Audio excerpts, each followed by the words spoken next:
This is the Big O Show. This is the Big O Show. All right. Look at you. What you going for a job interview or something? What the hell is this? I hear there's a GM job that might be opening up here soon. Oh!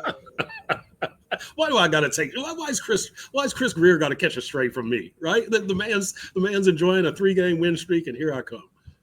You know, although I thought the Calais Campbell thing was exactly that in the end. Yeah. You know, what are we gonna do? Get a 5th rounder in 2026, like Kamara, and he's not gonna help us till 2028 anyway.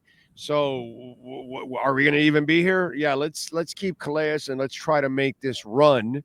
And it's probably the best thing for both guys. And look, the Green Bay game now matters because you've won these last 3 games. Yep. And Big O, what I'm going to write tomorrow is this is a win streak that feels more real. This is an offense that feels more real than any other time of the McDaniel era. And what I like is that this is not based on just one thing, which is that long ball, that deep pass that you can. I know I'm about to say that you can run the ball when you've just gone under 100 for the 3rd straight time, all the win streak. But you have something in the run game. You have something in the short pass game. You have something in the intermediate pass game. You have a tight end who can catch the ball, a running back who can catch the ball. You have a little more diversity with this offense. You have a few more ways to attack a defense with this offense. And that's what I like about this offense. That's what I like about this winning streak. It's not one-dimensional. It's rooted kind of in concrete. You know, there's something more solid here. Yeah, no, I'm with you, man. And by the way, you got some big plays because Waddle really stepped up today and added a big play element, you know, to the offense. So while you were able to pick them apart, and obviously John, who had a fantastic game, there were some big play elements to it with Waddle, and I thought that was pretty cool too. Yeah, and I like the way that, Jalen was actually catching the ball today. He's had a couple of drops this season, but the ball hit him, and he caught the ball, and he got some yak. So there was nothing but good things about the offense today. You know, I talked to a couple of offensive linemen, and I said, you know, what did you guys show today? And first thing out of their mouth, we've got to improve the run game. I'm like, you guys aren't even going to enjoy this? No, we've got to improve the run game. And I was like, good.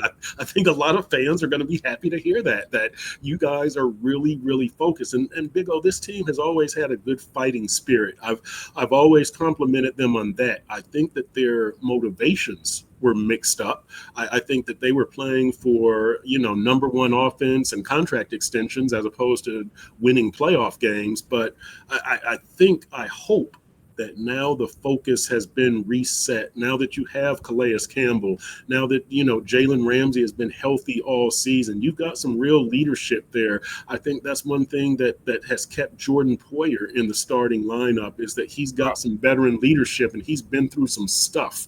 And I think that with some of these older guys, Teron Armstead, you don't have to motivate that dude. Zach Sealer. I think that this team is pointed in the right direction, leadership-wise and motivation-wise. I don't think they're playing for social media likes anymore. I think now they're playing for what really matters, and that's playoff victories. I'll tell you, Jordan Poyer is amazing because when you can steal without a gun and a mask. Hey, this organization has seen that before, right? Will Fuller and guys like that.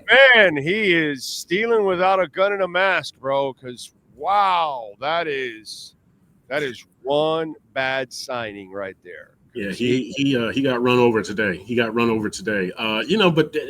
McDaniel, and I asked McDaniel during the week about Jordan Poyer keeping that starting job, and he said that, look, Javon Holland will tell you that is his best backfield mate, his best secondary mate back there because they help each other out so much. So, look, I think this is probably more a reflection on they don't really truly trust Marcus May or Elijah Campbell.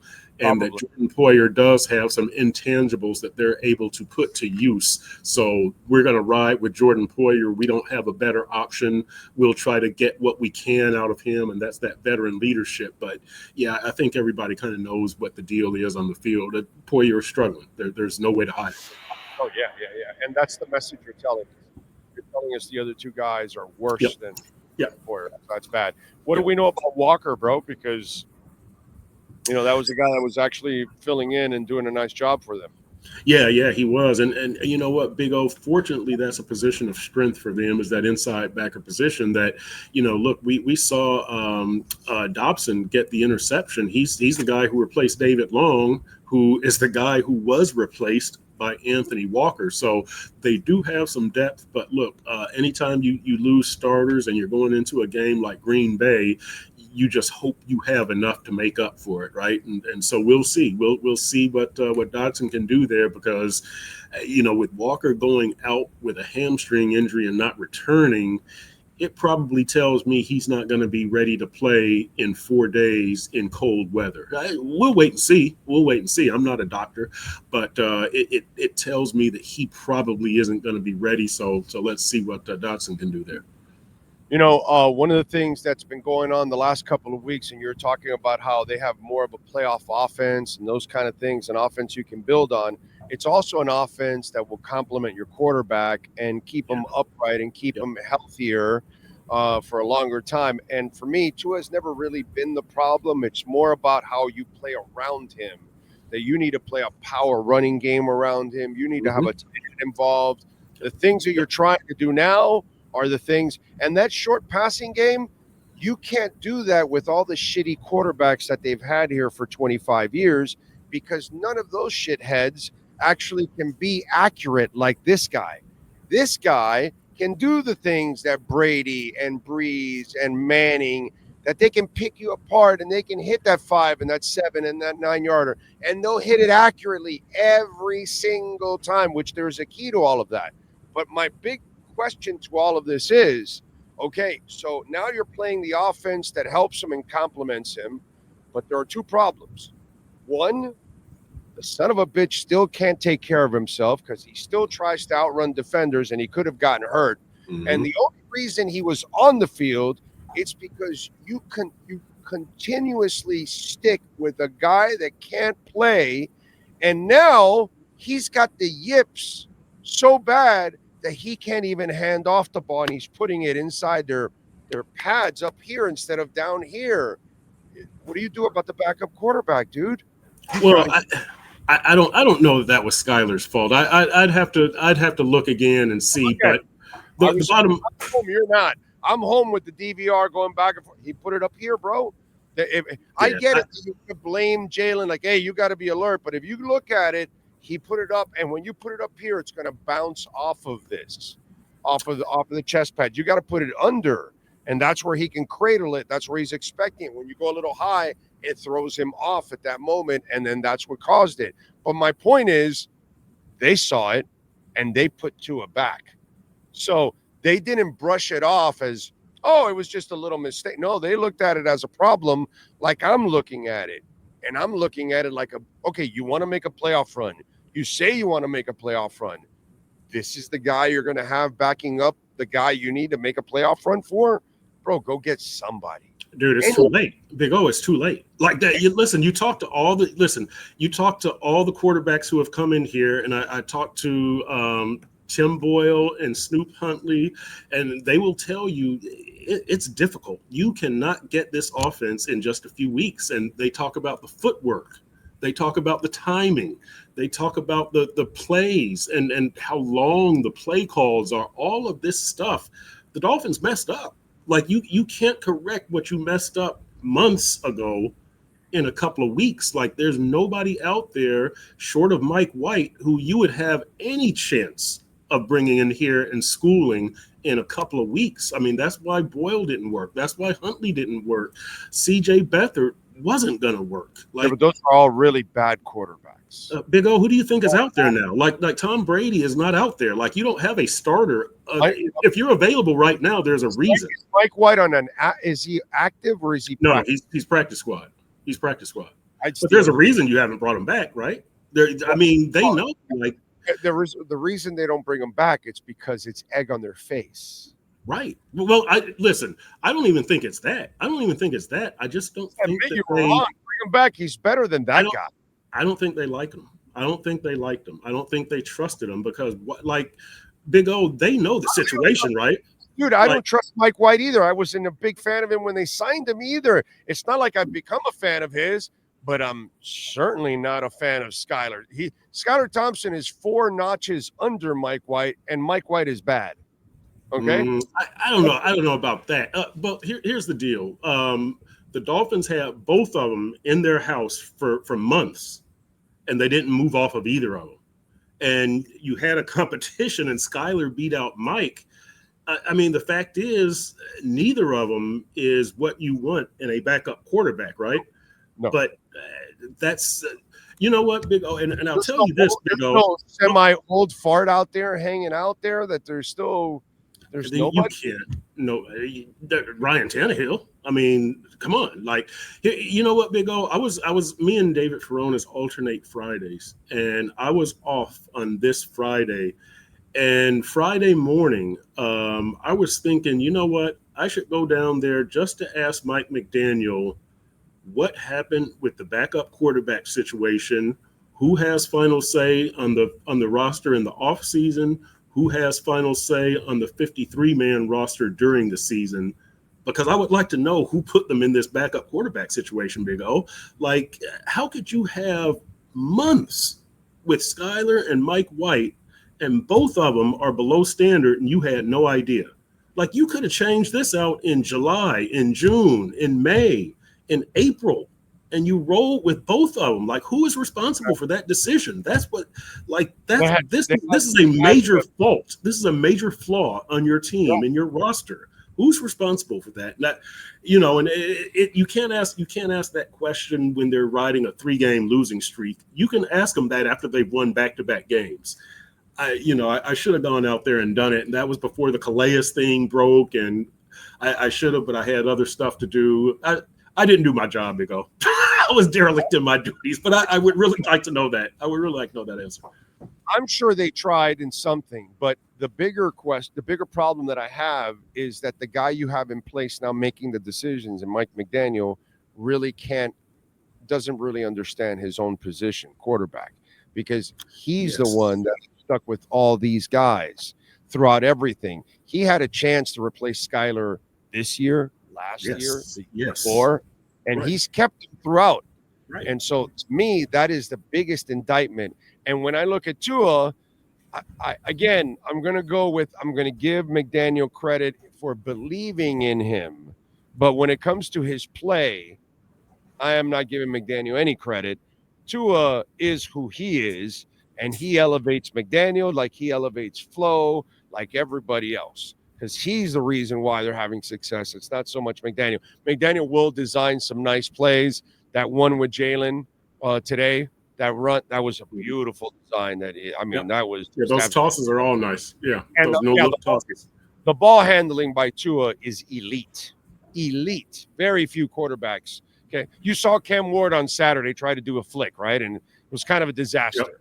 Yep. Tua's been fantastic with the flicks, with the tips, with the handoffs, with hiding the ball, with everything. He's done them. I mean, really, he learned. He must have watched Peyton Manning film, because that was a strength for Peyton Manning, something like that. But man, I'm just looking at the list now. Ryan Tannehill, Bridgewater's the coach, so he's done. Yeah, he's done. Blaine Gabbert does know this system. I would rather have Blaine Gabbert than any of these guys, to be quite honest, and he's terrible. Brian Hoyer, I wouldn't want anyways. Matt Barkley's another guy. AJ McCarron has a super hot wife. Sorry, it's the only positive thing I can say about AJ McCarron. Trevor Siemian, Garrett Gilbert, Josh Johnson, and Felipe Franks. Yeah, there we go, baby. There we go. Florida, baby. I don't think any of those is going to be able to come in and, if you bring them in, Big O, and they get like coached up for 2 weeks, and then if they have to play, it's a disaster. You're better off with Skyler. Like these guys, I'm telling you, you talk to Tim Boyle, talk to Snoop Huntley. Gabbert played in San Fran. That's not playing here in this system though. This is even a different system than the other Shanahan systems out there. It's becoming more Shanahan conventional now. But you're stuck with Skyler. You're stuck with him. There's no way around it. You're stuck with him. That's why it. you got to do this to me, bro. Why you got to do this to me? Hey, you know what? Just like when McDaniel said about Tua, if you're worried about how he tackles on interceptions, don't throw interceptions. If you're worried about Tua's backup, keep Tua healthy, right? Keep him upright. And keep him. That's about all. I know that's about all you can do, Big O. Yeah, but I need Tua to do that himself. Yeah, well, that's not going to happen. That's not going to happen. He's, you know what? And it's funny that Tua, boy, I really wish they would have kept Tua out of this game. It was a 2-play thing, and I know you had the fumbles, return for a touchdown, but you kept Teron out. And I just didn't you cover that game that Marino goes out for a moment and they were playing the Patriots. And Marino, they were leading, and then Brady comes, we had a turnover quickly, and they scored right away, and they had to bring Marino back or something like that. Do you remember that? No. Yeah, there was a game like that where they had to bring Marino. I forgot who the backup was, but screwed it up, and it's like, oh shit, let's bring him back to finish the game off, because they needed to finish the game off, and that happens sometimes. But yeah, McDaniel wasn't taking any chances with this victory. That's what bringing Tua back showed me. It was like, all right, Skyler, you sit down over there. We're going to let the grown man handle this. You lose this game, Green Bay doesn't matter, dude. Right, 100%. McDaniel was taking no chances, zero, and I agree with him. I wish Tua could have stayed out, but you can't fault Mike McDaniel, dude. You need this victory, and you got it. So yeah, you know what? Don't put Tua back. Don't put Skyler back. Just run. You were going to hand off anyways, right? Just run freaking Wildcat the entire time, bro. Malik Washington. Wow. It's a hand up. You guys know what's coming. We're just here to waste the clock. That's the right. defense was shutting them down. You gave them a touchdown offensively anyway, right? So you just run Wildcat for the rest of the damn game. That would have been awesome right there. Yeah, that would have been, especially against New England, the game where the Wildcat was born. Right there, exactly. Justice, right? Yeah, we're just going to treat you like the homecoming team this week. That's right. Wildcat for the fourth quarter. That's right. Big O, this might have been the worst team they played this year. I know Las Vegas is going to fight them for that honor. But wow, 10 penalties for 75 yards, the missed field goal. They did score defensively. Drake May showed me that he has a strong arm. He showed that pregame. I was watching him pregame, and then the throw that he made down here for the touchdown. Boy, he's got a grown man arm. He's got a cannon on him. And good can run. And can run. Right, 6'4", 2 1/4. He's physically, he's good. I don't know what he's got between the ears, but physically, he's got some gifts. He's got some. I hated that the Patriots got him, because I think he's going to be successful in this league. You right now, you would hate to see a talented quarterback go to Chicago, Caleb Williams, New England. I'm not sure they're going to make it out alive, but whatever. Right. I think that's what Deion is trying to avoid with Shador. What's it called? Got some Peyton Manning written all over it, right? Yeah. Exactly. This is definitely Archie Manning all over again. No. I've been in this league. I know which are the good franchises and the bad one. You're not going to that one. And so Archie Manning was stuck in New Orleans, bro. Yes, right. Ruined his career. Right. Yes. I think Deion is thinking, keep my son out of Charlotte. No Carolina Panthers, and Oh my God, like that, right? Yep. Yeah. But Tepper's a son of a bitch. He'll draft him. Oh, he will. Oh boy, that would be a showdown, wouldn't it? That would be a battle of wills, wouldn't it? Shador's made so much money, and he comes from money, but he's made so much money he could literally sit out and go back into the draft the next year. and you lose the pick if you're Tepper. Yeah. Boy, yeah. I don't know if Shadura. Yeah. Well, that's for later. I'm just telling you. You could. I know what the Sanders are going to do. If that comes mark this down here. If Tepper wants to draft Sanders because he has the number 1 pick and he sticks to his guns, and they tell him we're not going there, don't draft us, all that, Shador will gladly sit out a year, bro, and he'll go hang out with his dad and be sidelines and all that. If you're Tepper, if it means that much to you, hey Deion, I know we've got a coach, but we might elbow him out of the way, right? Deion would never work for a guy like that anyway. And I first of all, I don't think Deion is ever going to the pro. See. I think Deion is staying in Colorado. Okay, I think Deion wants to build Colorado up into a powerhouse. I'll put money on that with anybody on that. Deion is not going where he's staying there. I kind of follow that situation, and he talks about it, dude. He just got the top recruit to flip over to him right now. He's got him now. We'll see where the kid ends up signing, right? Because these top kids, these commitments, they're not worth anything. I don't believe these commitments. But you commit to keep everybody else off your back. No, but he needs another guy now to take over Shador. If you're a quarterback, you want to go there. You want to go. There's but there's other programs. There's A&M or Alabama or wherever. A&M does not even have. I'm just throwing out names of Georgia. There's other programs when you're the top quarterback. Deion has brought star quality to that program now that nobody has pretty much right now. People are going to freaking Boulder to go hang out. Stars all over are going to just go hang out with Deion. What he's done there, dude, is wow. It's impressive, bro. Yeah, no, it's good year. Good year. I watched that KU game yesterday too. That was kind of a heartbreaker, but yeah. Well, I mean that's part of the learning. But either way, bro, he's already doubled the wins from last year. Yes. Yep. Yes. We'll see how he is when Shador and what's his face lead Justin the two-way player but we'll see. Hunter. I kept thinking Harper, Justin Hunter.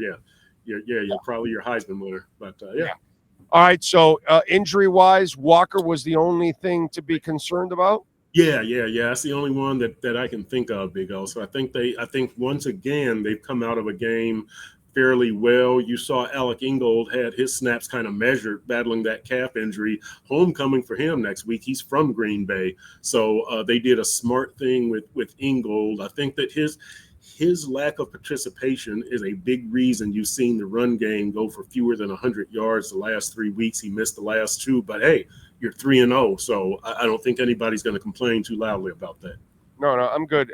They've adjusted very well on offense to anything that's been going on, taking out the long ball, taking out the running game. I think you had some of your bigger plays because they were so focused on also taking away the run too. Yes, I think so. Look, and you talk about the accuracy, just the way that Tua was able to hit Tyreek and Waddle and Jonnu, for the medium range passes, not long range, just the medium range passes. Yeah, I like what this offense has, and I like what it has going forward. Yeah, I normally don't trust quarterbacks on average to have 12, 14 play drives on consistent. You need deadly accurate passers to do those kind of things. Luckily, Miami has that guy that can do that consistently with no problem. And the other thing, Big O, along with that is Mike McDaniel's cleaned up the penalties. They're not playing from behind the chains, right? Because when you have those 12 and 14 play drives and you have a 7-yard gain and you get false start, now it's 1st and 15. Well, I think they had 1 penalty today. So hats off to the players first of all, and then Mike McDaniel.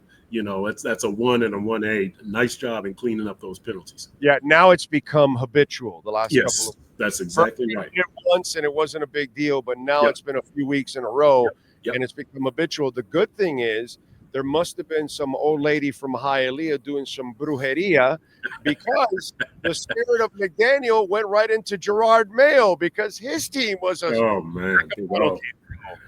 10 for 75. They were just a disaster today. You talk about a bad looking team. My goodness. I mean, man, just rough. Just rough.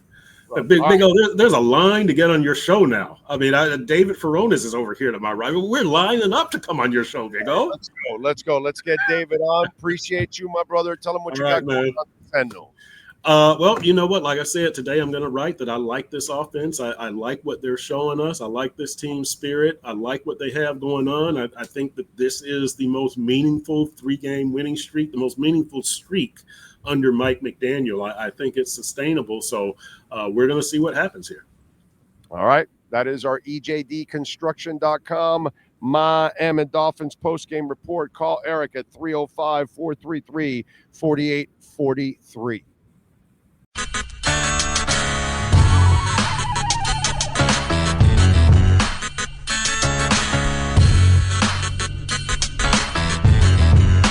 This is the Big O Show. This is the Big O Show.